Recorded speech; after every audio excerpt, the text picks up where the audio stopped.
Welcome to another episode of Crash Chords Autographs. I, of course, am Matt, aka Stormageddon. And before we get into this week's episode, as always, I'd like to thank my patrons, Rob, Mary, Emily, Greg, Rocco, and Case. Thank you all for supporting me with your dollars on Patreon. If you too would like to get a shout out at the top of the show, you can go to patreon.com/Stormageddon and join at the $5 level or higher. If you don't have the scratch, I totally get it. We are in weird times at the moment.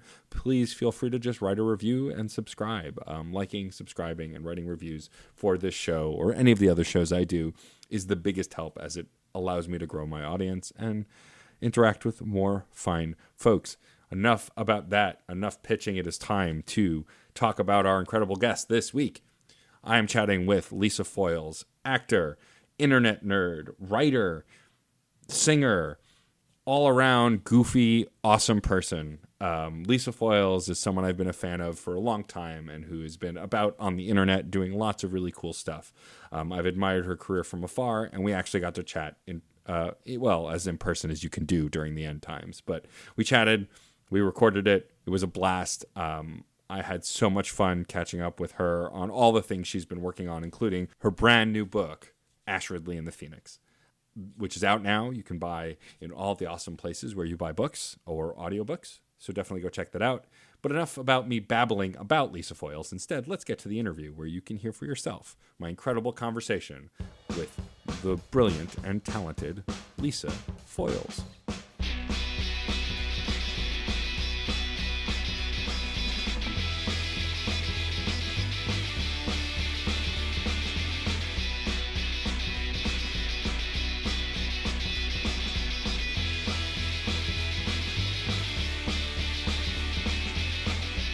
And I just want to thank you again. I really appreciate you taking the time. Though I know we all have a lot more time now. Yes, we do. You caught me at a great time, actually.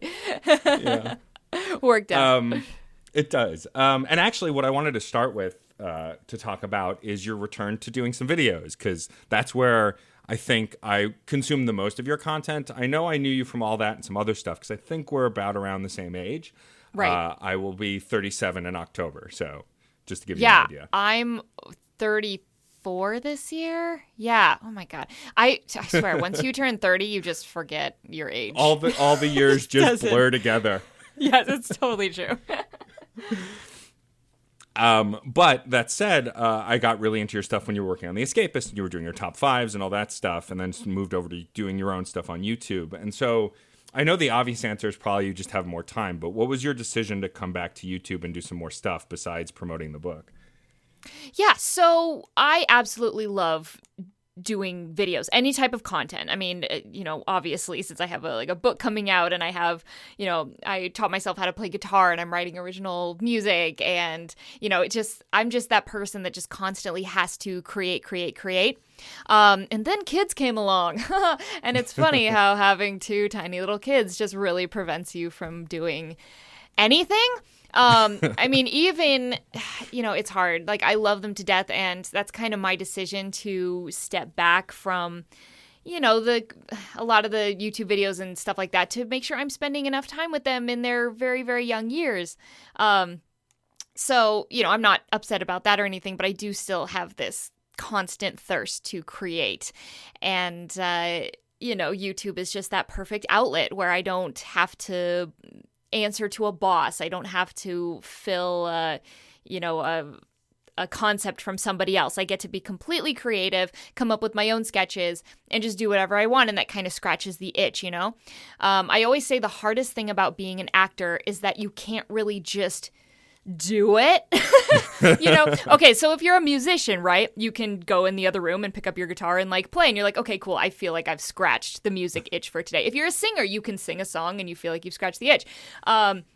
Anything, you're a tennis player, sports player, you get constant opportunities to scratch that itch. And as an actor, you don't really, because what am I gonna do? Just go in my spare bedroom and just start doing monologues? It's not, I mean, you can, but it's not.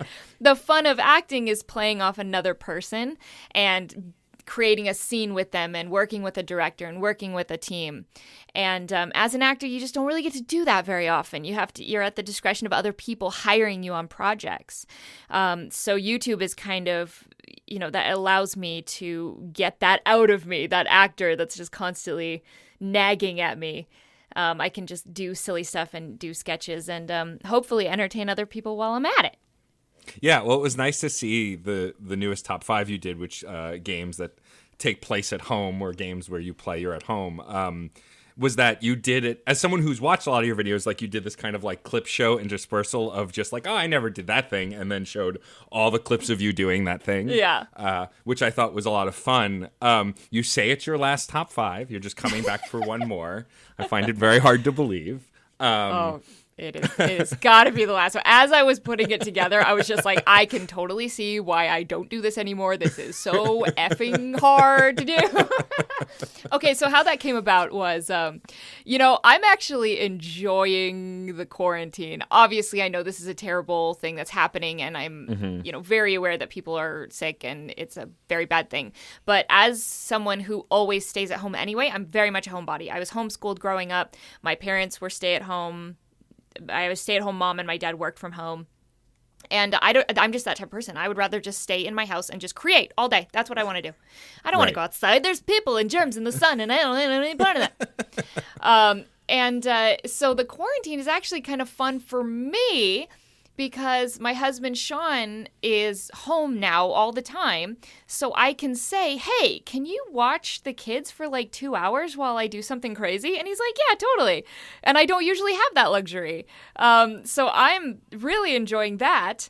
And I was honestly just sitting around and watching all the fun things that people were doing with their time. And to entertain everybody else who's stuck at home or, having to still go to their job or whatever, just kind of raise spirits a little bit. And I was just like, oh my God, how funny would it be if I did a top 5? And Sean's like, you totally have to do it. And then I texted like 2 of my friends who used to kind of help me out with the show a little bit. And I'm like, should I do this? And they're like, yes, do it. So I had to rummage for so long to find my hard drive that had all the old episodes on it. And as I was, because I had to recreate all the graphics. Like I didn't have that. I used to edit with Final Cut and now I do it with Premiere. And so I didn't have the old files. So I had to just recreate all the graphics totally from scratch. And I was going back and watching some of these old top 5 episodes. And I'm like, you know what? This was a damn good show. This was really funny. There was a lot that was making me laugh that I didn't remember that I did or said. And, it just made me really happy. And, especially as a creative person, I'm sure you feel this way too. You look back at old projects and you kind of just cringe because you are such a perfectionist and you remember all the ways that you could have done better and you remember all the mistakes you made. I mean, on a weekly basis, I had people calling me out on top 5 for things that I said wrong, for facts that I gave that weren't true, or I misspoke. I used to never travel. So I didn't experience a lot of other cultures. I've since have traveled a lot and learned so much. But I used to, my parents never traveled, and growing up, I never left America. And so I was really bad at identifying accents. And that came up a lot on top 5. Like there would be, I remember I was talking about BioShock and I didn't even think about it, but I was just like, what's this Australian dude talking about? And clearly now he's Irish and it's an amazing Irish accent. And I've since been to Ireland and spent a lot of time there and actually kind of mastered the Irish accent. So it's little moments like that I just cringe and I'm like, oh, why did I say that? I'm so ashamed. But then having all this time pass, I look back on the show and I'm like, you know what? This is really funny and I'm proud of it and I'm glad I did it.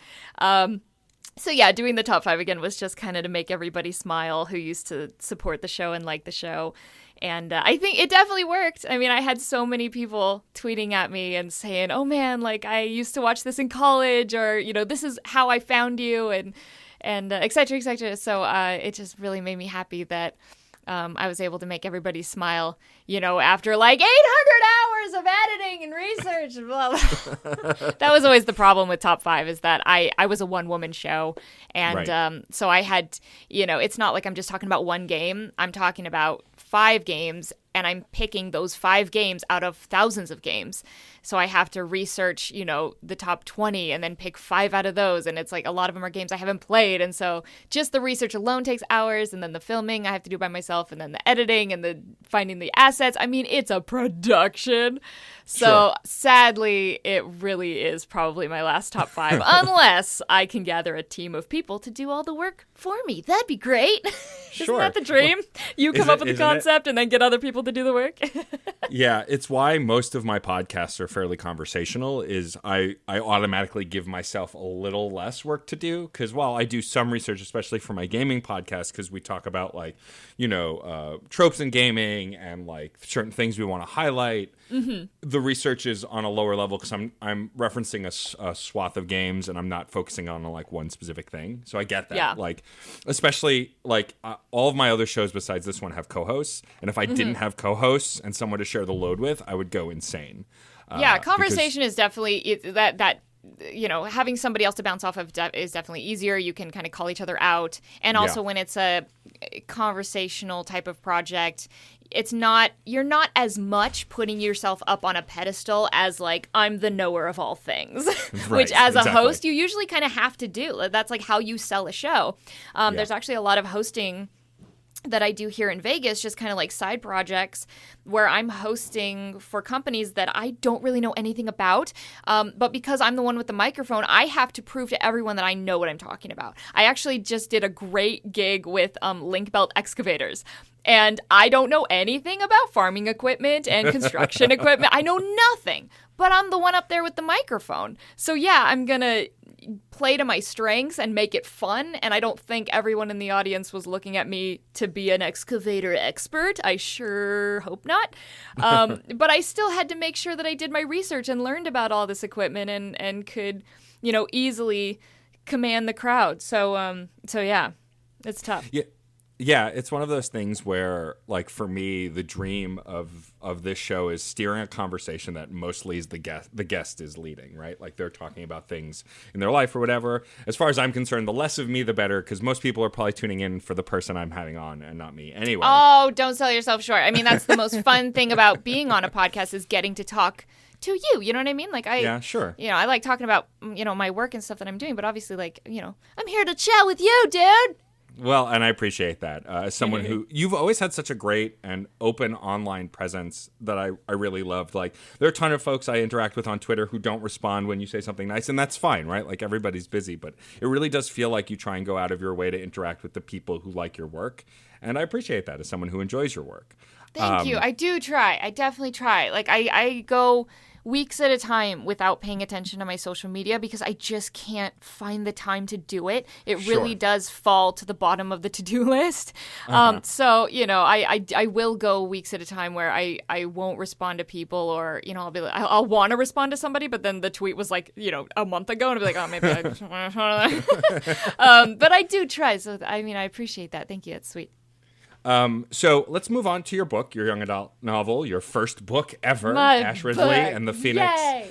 So Yes. I want to talk first about how this came to be, because this is, people who know you might know you from gaming or from all that, comedy and acting. And this is a young adult, I'm guessing some semblance of fantasy. I'm guessing in the realm of a lot of other magic-oriented young adult books. You can just say Harry Potter. It's fine. I know that's what you want to say. That's what everybody says. But I'm curious where the idea for this came from. Is this something that you've kind of been dreaming up for a while, or is it something that struck you later on? Like, where did this story come from? Totally. So I attribute my becoming an actor to fantasy books for kids. So I was, between the ages of 8 and 12, and I would just go to my local Barnes and Noble, and I would sit in that colorful kids area, and I would just pick out books that based on the cover. You know what I mean? Like, when you're a kid, you're not perusing reviews. You're not going on Amazon and be like, oh, how many stars does this have? Like, oh, how do people feel about the story? And does this story have plot holes? Like, I didn't care. Like, if there was a colorful fantasy book that had a dragon on the front, I picked it up and I bought it and it was mine. And I would just sit in the bookstore and just flip through them, and then, I would, try to buy one every single time I was there. So even now, I just have shelves and shelves of these fantasy adventures for kids, and I don't want to call. I don't really want to call my book young adult, because I feel like a lot of YA novels are all about like the brooding teenager and like the love story and and mine's totally not that. Mine is very much a middle grade novel, which is a slightly younger audience. Very much in line with the first Harry Potter book. So the Harry Potter books, developed with their audience and got a little more mature and dark as they went on. But not the first one. The first one is still very light and fun and adventurous, and that's totally in line with mine. So, back in the day when I was reading any story about dragons I could get my hands on, I would put pieces of stories together in my own head as I was daydreaming, and I just always came up with this one concept about... I loved any story that was like a little boy and befriends a dragon, or, a little boy finds a dragon egg and now they're best friends forever. And I was like, man, I'd love to do one about a girl who befriends a creature, but like what kind of creature? And I was always really drawn to the phoenix because it wasn't super represented in the books that I was reading, but what a fascinating creature that gets to kind of start over its life. And it's, you can equate that to so much of a human life, of like those moments where you just kind of hit rock bottom and you need to start again. It's like there's so much you can do with that concept, and I loved that idea. So it was actually way back when I was a kid that I came up with the initial concept, and then through the years I just kind of kept developing it in my brain and kind of borrowing my favorite scenes from books and movies as I went on, and then eventually, developed this full story. And it was 2013 where I'm like, you know what, I'm writing this. I have to do this. It's a story it's in me, and it's been like knocking on my chest for so long saying, let me out. I just have to do it. And I finished it in 2014. And yeah, it took that long from 2014 till now to get this thing published. The book world takes a long time to do anything. And so the writing process only took about a year? I would say a year and a half. I took a good 6 months of research. So my book borrows a lot of different folklore and mythical creatures from different cultures all around the world. So, I'm borrowing from, Scottish folklore and Indian folklore and, anything you can think of, Greek, Norse, everything. My book has a lot of creatures in it, and I didn't want to make up all of them because that's way too difficult for kids to keep track of. Right. Like you have, what's the spider in Harry Potter, the like Tarantula or something like that? Oh, yes. Yeah. So like, I love that she came up with these unique creatures, but my book has like hundreds of them in it. And I wanted kids to be able to have that visual reference if they didn't know, if they don't know what a manticore is, they can go on the internet and Google it and they're like, okay, that's what it is. So. Right. My book has all these different magical creatures in it and borrowing from all these different legends and cultures. So it really took months and months of researching an outline to make sure that I was honoring these cultures, but also putting my own spin on it, if that makes sense. Yeah, totally. And at the same time, making it digestible for a 12-year-old. So...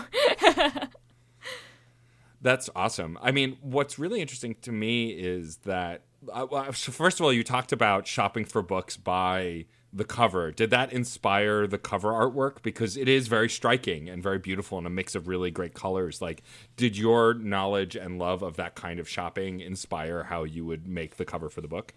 Yes, and you were going to laugh because I am your classic... like overachiever, not in the sense that I'm, smarter than everybody, but in the sense that like people often need to tell me like, okay, can you just calm down? You just slow down just a little bit. We're going to take a step back. So like as soon as I got my initial book deal, which this is actually my second one for this book, and I can go into that in a little bit because that's also it's a roller coaster of emotions. But I as soon as I like finished the book, I knew exactly what I wanted the cover to look like. And I'm a pretty good Photoshopper. I've been doing it since I was like, since the program came out, basically. And I completely Photoshopped what I wanted the cover to look like, just from top to bottom, like, compositing images from all over the internet. And when they're like, do you have any ideas about the cover art? I'm like, boom, here's a JPEG. This is what I want it to look like. And they were like, we can't really do that. Because it was like a whole thing of then they had to find like an artist to create it, and it was just way too hard. So they're like, okay, that's great that you are so committed to this image, but can you instead work with our artists and like create something a little different? And, so we brainstormed what is now the cover, and I like it so much better than what I originally planned. It has all those colors that I think of when I think of a fantasy novel for kids. It has those purples and those golds and those teals, and you look at it and you see this little girl just dreaming of this fiery phoenix, and it's got the sparkles, and it's just like everything about it is like fantasy novel, and I love it so much. I have a box of them right next to me. It's surreal. That's amazing. Yeah. And I imagine it must be a little weird, right? Like, as creators, it takes a lot for us to believe in our creation sometimes, right? Like, we have to really get revved up for it. And then once it becomes a reality, it's like split between, oh my God, I'm so excited and proud, and oh my God, what if this is terrible? Like, I think a lot of artists' brains go to that. So it must be a little surreal to actually have your physical book in front of you and for it to really exist. It seems like you said before, it took a long time. And so you were saying that there was more than one book deal and that there was an issue with the initial one. Yes. And just on that note, you're totally right. I go back and forth every day with this story and everything else I do. I go between like, this is the best thing I've ever done to this is absolute garbage and everyone's going to hate it. But that's just like your typical creator mindset. So my initial deal for this book was through an incredible company called Her Universe. And it was started by Ashley Eckstein, who does the voice of Ahsoka Tano on Star Wars Clone Wars. She's a very good friend of mine. We actually go way back to acting days. Like, we used to go out on the same auditions, and we had the same manager. It was super weird. And then we reconnected like years later. And I've always seen her company and always really liked it. And then at one point, the company sent out this search. They were searching for middle grade and young adult fantasy and sci-fi novels geared toward little girls. And I'm like, oh my God, I have a finished one right now. Like, I have it. This is perfect. Like, everything about this book falls in line with what they were looking for, what the company does, who their audience is. I'm like, this is absolutely perfect. So I submitted to their contest, and they selected it. And they selected, I can't remember how many others. It was like 5 or 6 others, maybe. They were going to release what was called Her Universe Press. And unfortunately, their company went in a different direction. It went in such a big, successful, amazing direction that they just didn't have room for the book department anymore. So their company's thriving and doing just fine. But of course, the authors who were part of it over here are just like, boohoo, like, we're so sad because like we wanted to have our books released. But then I got a second deal, I want to say a year or two afterward, with an amazing company called Permuted Press. And they've just been nothing but professional and amazing this whole journey. And they've walked me through, how it all works, because I've experienced so many different aspects of entertainment. I've done singing and I was in the dancing world and, acting and live stage, theater, like everything you can imagine. Improv, like anything in the entertainment world, like I've done, except for writing and like releasing a book. And I had no contacts. Like, that's the hard thing, is usually, if you have a project, you know somebody you can call or you can network. I had nobody. I did not know where to start. So especially when, I didn't even mention that before the Her Universe deal, I had queried to, I want to say, over 100 literary agents, and they all either said no or they didn't respond. So, hey, writers, keep going. Because I felt like an absolute failure for a pretty long time, just getting no after no after no after no. And these agents didn't care that I had a platform or that I was a former actor or that I had a great acting resume. They didn't care. They would read my one paragraph description, or not at all. Like, I mean, who knows? These guys are getting hundreds and hundreds of emails. And, I pretty much got a no from every single one of them. So I would just like to inspire everybody out there listening that if you have a book, like, don't take no for an answer. Just keep going. Don't take anybody else's no as an indication that your work isn't good. You just have to find the right person who loves it and believes in it. And that's Permuted. And they absolutely believe in it. And they've created, a whole press kit for it. And they're, reaching out to so many people to promote it. And, every step of the process, they've just been so wonderful.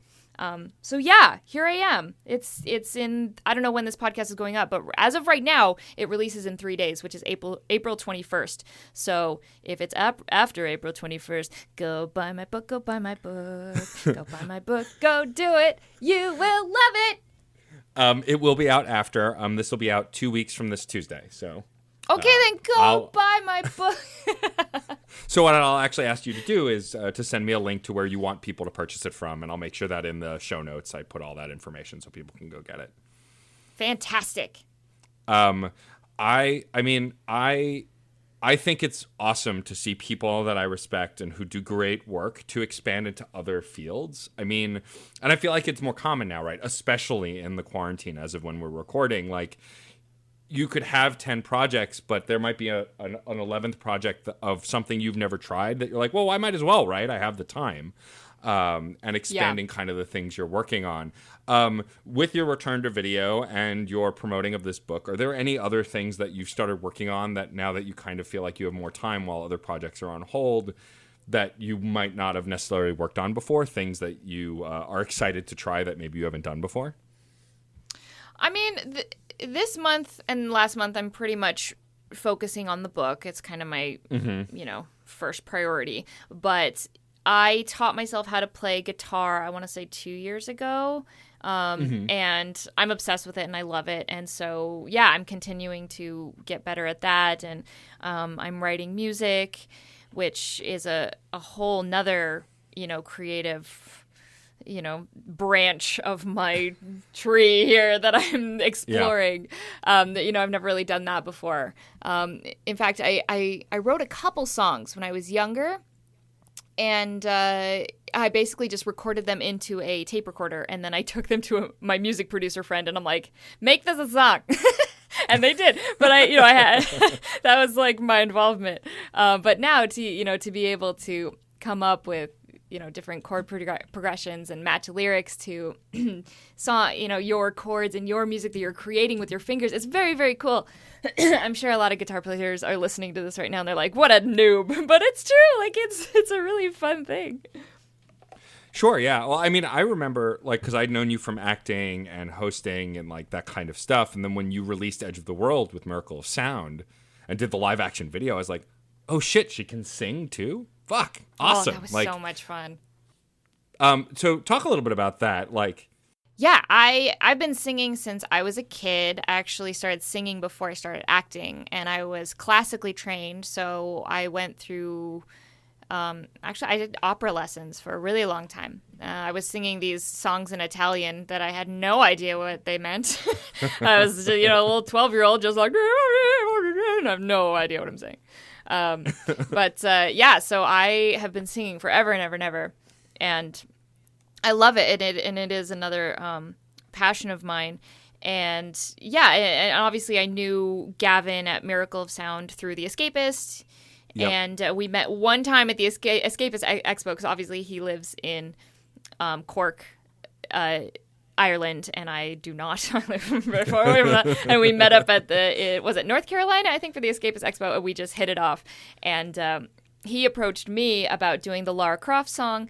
And then a year after we did it, I approached him about doing the live action music video. And he was so hesitant because I'm like, you have to be on camera. He's like, no. He's like, it should just be you. Like, you're the one who looks good on camera. Like, you do it. And I'm like, no way. You have to do this. So I think I pushed him out of his comfort zone. And he hired a crew in Ireland to film him playing guitar and singing. And I think it turned out really well, despite all of the hiccups we ran into. we got out into the desert to film my footage, me and my crew, and then we're miles and miles away from civilization, and then the monitor breaks for our camera, so we have no way of pulling focus. So that's why some of the shots in the video are not super crisp and clear, because we had no way of doing it. We had one day to shoot it. We were out in the middle of the desert. We didn't have a monitor. So, it's not our fault, but I had to make the decision of like, do we just cancel it or do we just keep going? And I'm like, let's just keep going. Like, we're going to get something that we can use.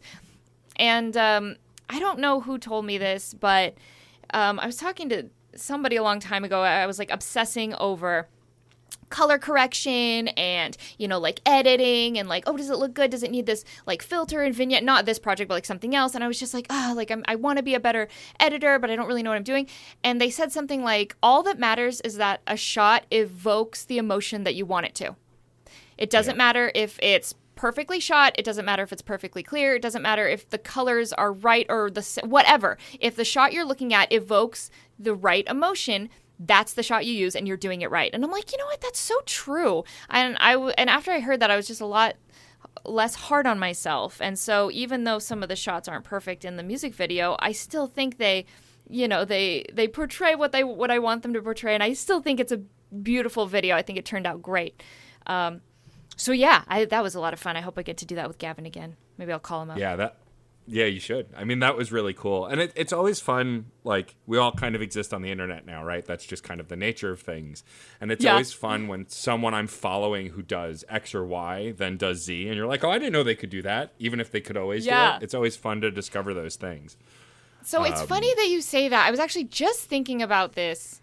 Like, I think it was like last year I had this kind of like come to Jesus moment, I would say, where I had so many different things I wanted to do and so many different things I was pursuing at once that my husband, Sean, had to literally sit me down. We were at some crappy casino somewhere in Vegas, like a locals casino, like the Fiesta or something terrible, like drinking a beer. And I was just like, not feeling good about my life and just like, I'm not as successful as I want to be. What am I doing wrong? And he's like, you are not focusing on what you want to do. You're focusing on like 12 things that you want to do. He's like, your problem is you're talented in so many different areas that you can't put all your efforts into one. And so that was actually a big problem for me, is that I love singing and I want to do that. And I love hosting and I want to do that. And I like YouTube. I want to do that. I like writing. I want to do that. I like screenwriting. I want to do that. And acting, of course, I want to do that. And dancing. I like to do that too.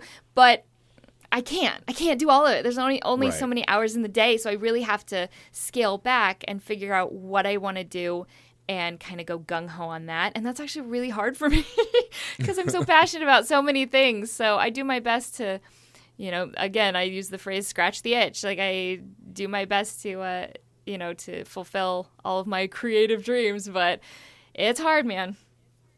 Yeah, I mean, and I get that. I feel like we're kindred spirits in that way. I mean, I have 5 podcasts, 4 of which I host, and 2 of which I produce, and then there's another podcast that I don't even host that I'm helping audio engineer and produce. And it's like, it's become a running gag amongst my friends. Yeah, they're like, how many podcasts? Like, everyone's like, I don't understand. How do you have time to do literally anything else? That's insane. Wow. Oh, and I'm also a professional DJ. I used to host burlesque shows. Like, it's not like that's all I did either. Now I'm trying, but just like you, like, I had a come to Jesus moment when I was DJing, 8 or 9 shows a month. I was like, I have no time to really grow any of my podcasts. And if I focused in on that, like, that's something I could grow. And it took a while to come to that moment. And like 3 of my shows are on a network, and I've been chatting with the head of the network a lot lately, and we're talking about ways to grow the network and bring in new podcasts and reach larger audiences and engage on Discord. And it's stuff that even a year ago I wasn't talking about because my brain was in like 8 directions at once. And I had to have like my spouse, Sarah, sit me down and be like, if you want this thing, go for that thing. Yes, you may not be in front of crowds anymore. You may like lose, there might be a financial loss to going in that direction, but who cares if it's what you want to grow? Yeah, you have to bet on yourself. You really do. Yeah. And I think this is a great message to get out there to other creators. Because look, we're young. Like, I don't want to call anybody in their 30s old, but we also are not getting any younger. And we do have to, in our 30s, we have to laser focus on what we want to do and bet on ourselves and keep going until we achieve what we want to achieve, and not spend so much time on other little things that are not the passion. And it really does make me sad, but it's so true. You know, it's like I don't really dance as much as I used to. I don't, you know, I still sing, but only here and there. I'm not trying to pursue a music career. And, you know, I've really boiled it down to acting and writing. I actually just recently kind of got back into the SAG-AFTRA acting industry. You know, I just did a guest star on the new All That, which is, I don't know when that's going to air, but that was so much fun. So I am kind of more laser focused on my writing and getting back into the acting industry. So sadly, my YouTube channel does kind of take a back seat to that, because, you know, I love hosting videos and doing fun stuff on YouTube, but those are very precious hours that I need to bundle up and push toward a different passion. Yeah. So it's tough, man. But you know, we're doing our best. We're doing all right. You and me, Matt. We're doing good. Well, I appreciate that. Yeah, no, I get you. Like, it is sad to let go of stuff, and like it's like breaking your own heart almost, right? Like you're making a decision to end something or not focus on something as much that you would if you could. If you had limitless hours and energy, you would do everything. But that's just not a reality. I do want to talk a little bit about someone who, that if we don't bring him up at some point, people might riot, which is, of course, Kevin, your nemesis. Kevin! I do appreciate that over the years, even on Twitter, even like on Instagram, like Kevin has just evolved into this life of his own and just has such a dick. He's such a dick. And what I love is, I think my favorite part of the newest video was the sketch you did with him on the couch, like startling you. I have to ask, does he scare you out of nowhere in real life all the time? Is that what inspired something like that? You know what? That little mother effer was so happy to be back on camera. Can I just... He loves being on camera. I do not force that kid into show business. That little kitty is just like such a freaking narcissist. He's like, put me on camera. He was so stoked. I swear that he usually spends his time under the bed upstairs, just like doing his own thing, and then comes down to like, you know, annoy me every once in a while, and then like puke on something, and then goes back upstairs. I swear, as I was setting up the camera in the living room, he came down and was like, hey, oh, what's going on? You need me on set? Here, I'm right here. You know me? I'm like, oh my God. You little spidey sense, like, oh, they need my beautiful cat face on camera. He does actually scare me a lot. I sleep, for some reason, I sleep really, really close to the edge of the bed. That's just where I feel comfortable. I feel comfortable on the edge. But somehow he finds the smallest space between my body and the edge of the bed to jump up. So I'll be laying there at night and it'll be dark, and then just everything's calm, and then, oh my God, Kevin's there. And he just jumps up like next to my face and just scares the bejesus out of me. Like, you're such an a-hole. Yeah, so it's partly inspired by that, and partly just something I randomly came up with like 5 minutes before we filmed. But that is actually something I miss doing on YouTube, is working with that stupid cat. I love him to death. I know that I hate him online, and I do hate him in real life, but I also love him so much. He's such a good cat, and he's so fluffy and soft. God, he's like the softest cat I've ever felt in my life, and I have no idea how old he is. He's like old as crap. He's like, I don't know, 8 or 9. I have no idea. Like, once you get kids, you're just like, I don't care about my animals' birthdays anymore. Like, you don't really matter. Like, are you fed and happy? And okay, you're good. Leave me alone for a while. You still exist, so you're fine. You still exist, yeah. Yeah, and he really does high five on command. That's I know amazing. That I've posted a couple videos of it, but all you have to do is go up to him and put your hand up and say high five, and he freaking high fives you. He is a high fiving cat. It's so cool. So, yeah, he was happy to do a sketch again. That's great. Yeah, there's something just super amusing to that dynamic of this. I mean, as far as I'm concerned, all cats are assholes. So, like, you know, yeah, it's just par for the course. But it's just, there's something about that dynamic that's fun. Also, like, I mean, I like goofy, stupid shit. I think we are kindred spirits there. And, like, the energy, like, even in the most recent video, is you just like being a goofball. And I appreciate that. Yeah. Like, something I've learned over the last few years is you can't take yourself that seriously, because there's no fun in that. Absolutely. I totally agree. And I was taught that at a very young age. You know, I booked Nickelodeon when I was 14. And believe it or not, before that, I was a really shy kid. I did competitive dancing. So whenever I was on stage or, you know, doing theater or something like that, I like lit up and I was great in front of an audience and I loved performing. But off stage, you know, I was super, super shy and I didn't have a lot of friends. And especially when I moved to California, I joined a brand new dance studio and I was so intimidated by all the other girls that I went to class every day and I just didn't really talk to anybody. And I just kind of sat in the corner and I was so worried about wearing the right thing and doing the right thing and saying the wrong thing and whatever that I just, you know, I'm never going to be popular. I'm never going to be cool. And I just really overthought it when I was a kid. And then I booked Nickelodeon. And the mindset that they instilled in me is you just can never be afraid to make a fool of yourself. If you embarrass yourself, but you do it confidently, people respect you. You know? It's like, don't do something stupid and then cower and be embarrassed by it. Like when we were doing, you know, trying out new characters and new sketches on all that, like we did some of the dumbest stuff ever in front of the director. And yeah, he would pull us this way and that way and be like, you know, not so much that way. Try it this way. But, you know, it's so much easier to reel an actor back than it is to pull them out of their shell. And so that was like a big lesson for us. And it was quite a boot camp for all the kids on that show to just not be afraid of anything. And then on top of making a fool of yourself in front of all these producers, directors, executives, and a sea full of live children in the live audience, you're still doing crazy wacky things like getting slime all over you or getting covered in melted cheese, or like I had to put a cockroach in my mouth at one point, or let tarantulas crawl on my arms, you know, or you're up, you know, they're hoisting you up on a harness, you know, like you just have to be fearless when you're on that show. And doing that for 4 years, I think made me fearless. Yeah. Because I'm just not afraid to be dumb anymore. And people enjoy it. So I'm just going to be dumb and I'm going to be goofy. And that's just who I am. And if people like you enjoy it, then that makes me happy. And people who don't enjoy it, they can, you know, keep walking and it's all good. But you just got to commit to being who you are and not try to change yourself for who you think your audience wants, if that makes sense.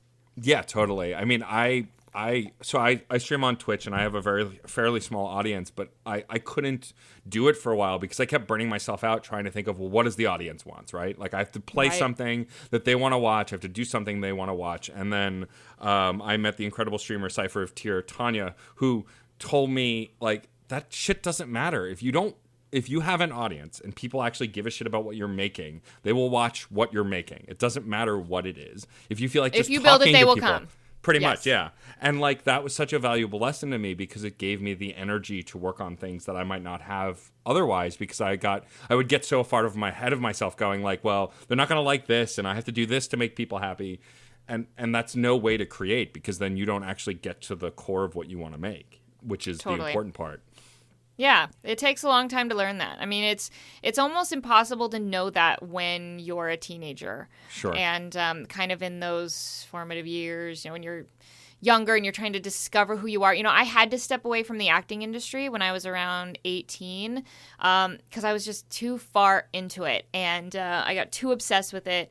And the thing about acting especially is that you don't have control over your success. Yeah. One of the best quotes I've ever heard is, your success will be determined when you're not in the room. Yeah. It's going to be determined by people that know you and make a decision about you, but it will be in a room that you're not in. And with acting, like, I could be the best actor who auditioned, but I don't have the right look, and that's not my fault. And I was taking it way too seriously and way too personally. And I would think that I didn't get roles because I wasn't good enough, when in reality, you'd watch the girl who did book the role on TV and you'd be like, oh, that's not me at all. Like, I can totally tell why I didn't get that. In fact, the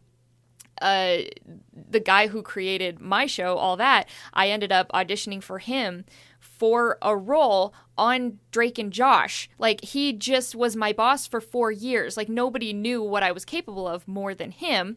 Plus, it was Drake and Josh. Like, I knew them. I knew everybody who worked on the show. Like, naturally, they would hire me, right? Like, this is a role I totally could do. Yeah. And he had to sit me down after the callbacks and be like, look, please don't take this personally, but I'm not going to hire you for this role because you just don't fit it the way I see it in my head. You just don't have, it was for like more of a grungy, like rock type of person. And I was like pigtails and red hair. Yeah.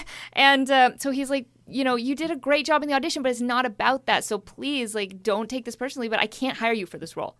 And even with that pep talk, like I still, however old I was at the time, I took it personally, and I'm like, you know, I'm not even good enough to get hired by my old boss. Like, what is going on? So thankfully, my parents were smart enough to be like, you need to get out of this industry right now and go live amongst normal people, not in Hollywood. Get your head on your shoulders, and then you can come back when you want. And thank God I did that. Because I'm a way more level-headed person now than I was back then, and that I would have been if I would have stayed in Hollywood my whole life. Yeah. So super happy about that. But yeah, you know, as a creator and actor and performer, because you're a performer when you're on Twitch. All you can do is just, you know, trust your instincts, be yourself, do the best you can do, and then just let the universe kind of decide on your success, because you can't really control it. Yeah. You know. And there's so much competition for attention that if you worry about your audience too much, you're not going to find one, right? It's more important to focus on the thing you want to make, and then there'll be an audience. I mean, of all the podcasts I do, the one that's most successful is I do a Mass Effect podcast. It's a retrospective about that game series, and it's me and my co-host replaying the games as if we were Commander Shepard and making decisions if we were in the character's shoes, and then rationalizing why we made those decisions, and that's part of the discussion. Awesome. And yeah, and it's a lot of fun, and it's chapter by chapter, and it was a dream project that we were working on for a while that we eventually started because we were both just so obsessed with that game. And of all the shows I do, it has the largest response because it's a hyper-focused, super specific fandom that doesn't have a ton of new content. And it's the niche. But I would have never guessed that it would have had the most interaction, but it has because of that. But that's not what we were thinking when we were making it. The internet, man. It is so bonkers. You have to be one way or the other. You either have to play a total character or you have to be yourself, because the internet can smell BS from a mile away. And if you're kind of in the middle, where you're not really yourself, but you're kind of trying to be something you're not, the internet will recognize it and destroy you. But on that same note, God, you can just never predict what people want to see on the internet. There are videos that I spent so long on that I was so confident would be a home run and everyone would love it. It'd get bazillions of views, and then it fell completely flat. And then I'm not sure if you're familiar with my holiday recipe video. Oh, I am. Yes, I am. The one time I went organically viral, I got 20 million views in a week, I believe. Yeah. Completely organically. I did not promote it. I didn't do anything. All I did was upload it to Facebook, and the universe took over.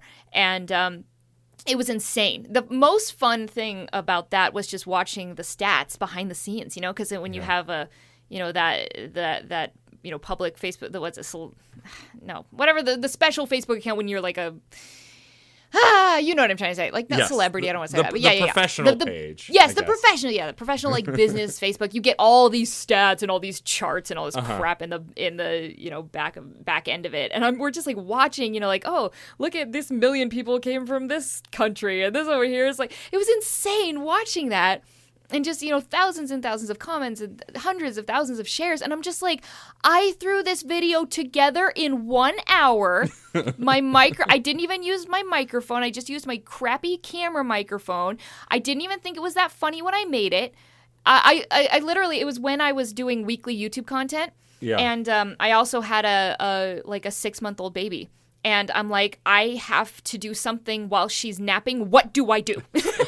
And I'm like, it's Christmas. People like recipes. I'm just going to do this. And I just threw it together and I didn't even think. And that's the one that went viral. I would have never predicted that in 1,000 years. And just letting everyone out there know, especially creators who think to themselves, man, if only I could just get one viral video, if only I could get that one, you know, make that one project that gets, you know, 30 million views or whatever. I didn't make any money from it, and nothing came from it career-wise. So I know you want a viral video, but that's not the most important thing. I mean, I had a couple like silly offers in the comments of people like, I own a jewelry business. Will you model some of my jewelry? You know, it's stuff like, that's not really a job, though. It's not really like a job offer. Yeah. But no, like, just because I had, 20 million views in a week for a stupid video didn't mean I was offered an NBC show or something, So, all you can do is just focus on being consistent in your content, every time you, that's why I'm not really super big into like, Instagram stories and TikTok and like constantly putting out stuff because I'm really protective of the content that I put out. Everything I put out, I want it to look professional. Not professional, but I want to be proud of it. I want it to look like it's been well edited and well lit and you can hear me. So I'm sure that I would grow my audience a lot bigger if I was just constantly putting out like little bites of content, but it's not me. If I'm going to do a YouTube video, I want to put effort into it. So, that makes sense. I kind of started rambling. I don't know if I came back to the original point, but no, it's fine. It's a natural conversation. We're just casual. We're hanging out, and you just have an audience while we hang out. Except the audience isn't here yet because it hasn't been posted yet. But wibbly wobbly, timey wimey. It's yes. I want to bring the conversation back to talking about your book a little bit, and actually talk about if you have any plans. Now, of course, it's brand new, right? It's about to come out, so you have no idea what the reception's going to be like. But does the story, without, I guess, spoiling the story, do you have plans for future stories? Do you have other stories you want to tell besides with Ash Ridley?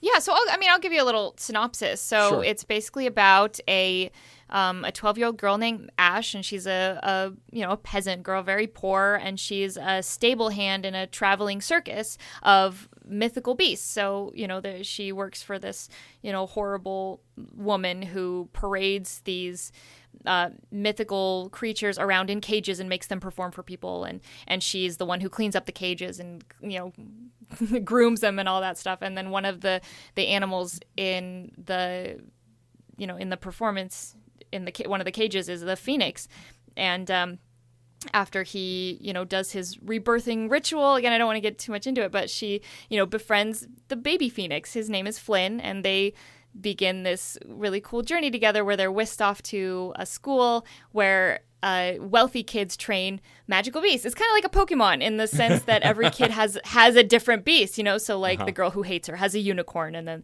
her best friend has an ice dragon, and so like that's what I was saying before, it has hundreds of different magical mythical creatures because every kid has their own little pet, like little pet beast. And then that's the story of her going to this school and then, learning how to take care of this phoenix and, utilize it to the best of its ability because it's this crazy, powerful creature. And, it's a lot of fun. And I wrote it definitely with the intent of a sequel. It does have two, like, little cliffhangers. There's two unanswered questions at the end that, you could kind of, like, I don't think it necessarily needs a sequel. Like, I think people with imaginations could kind of, put it together themselves.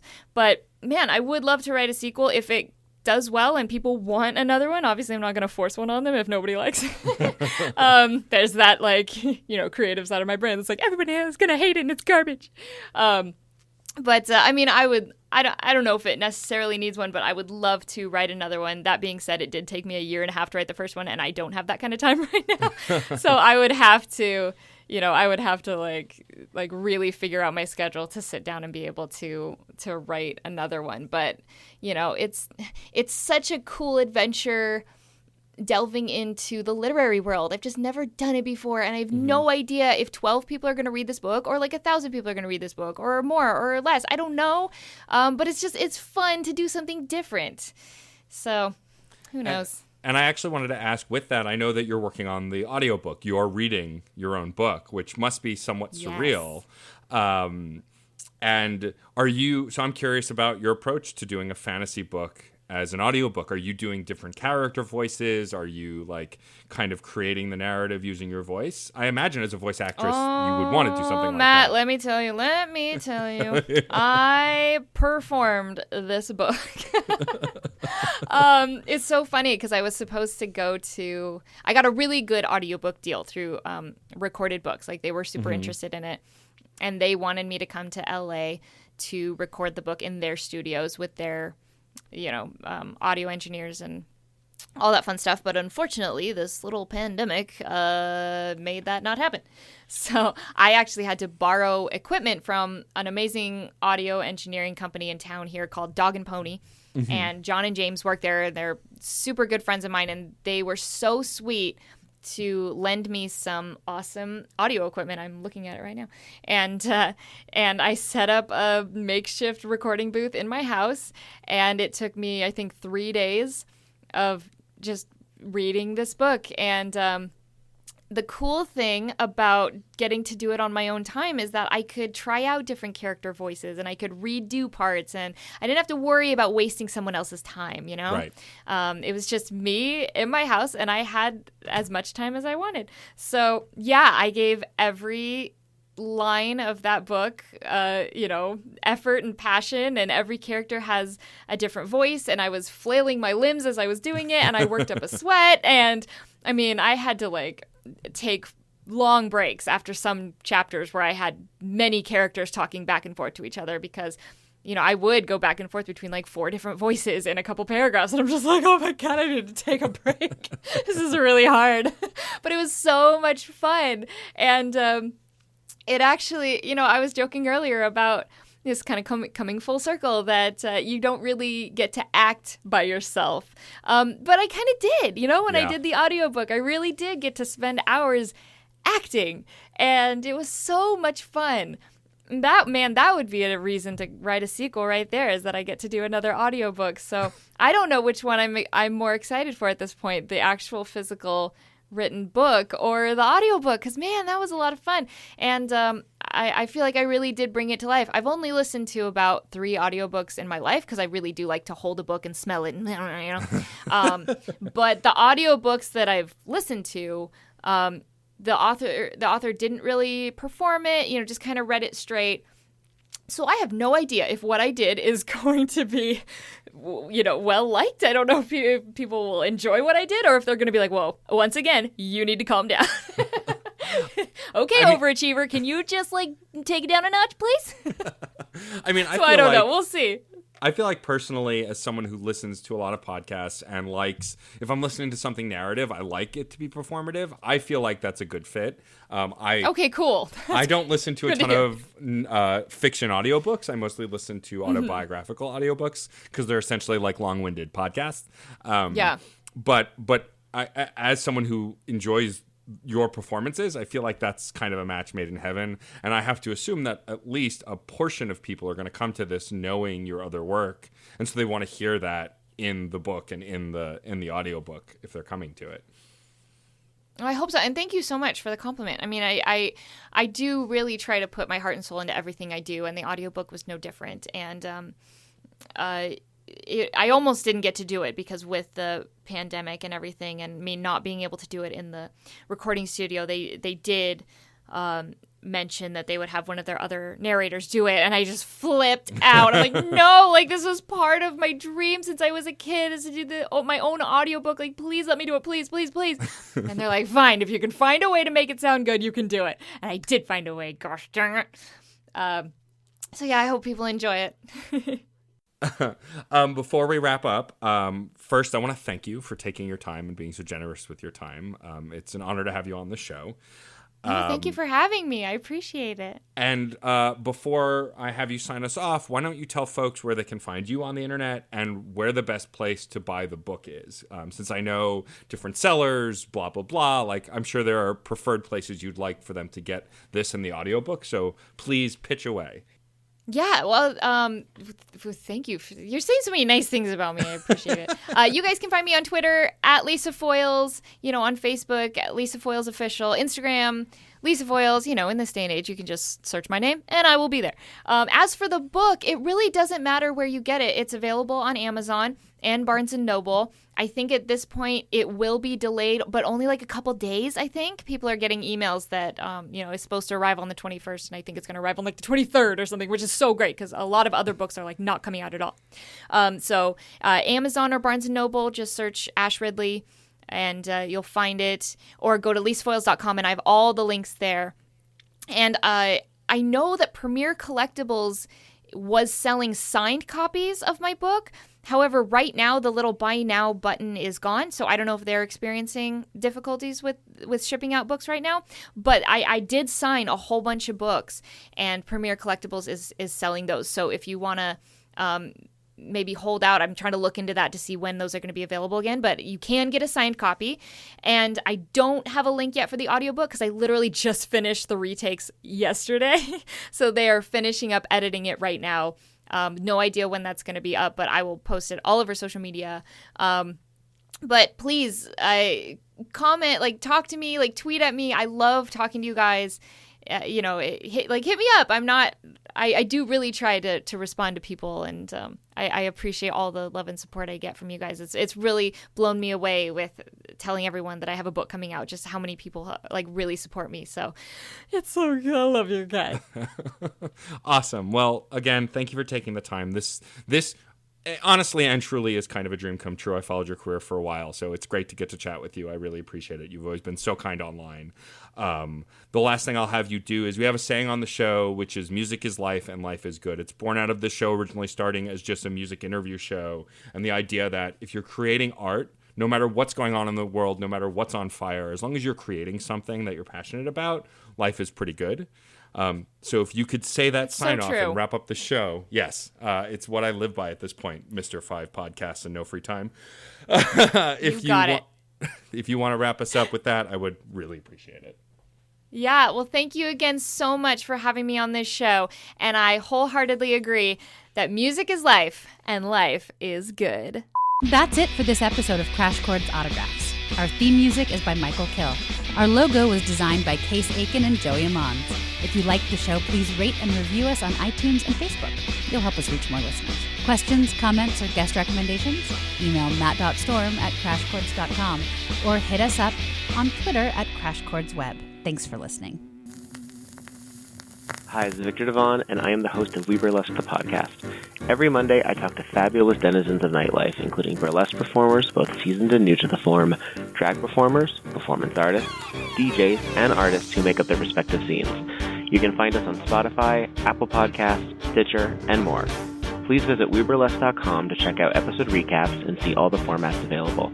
And remember that music is life. Life is good.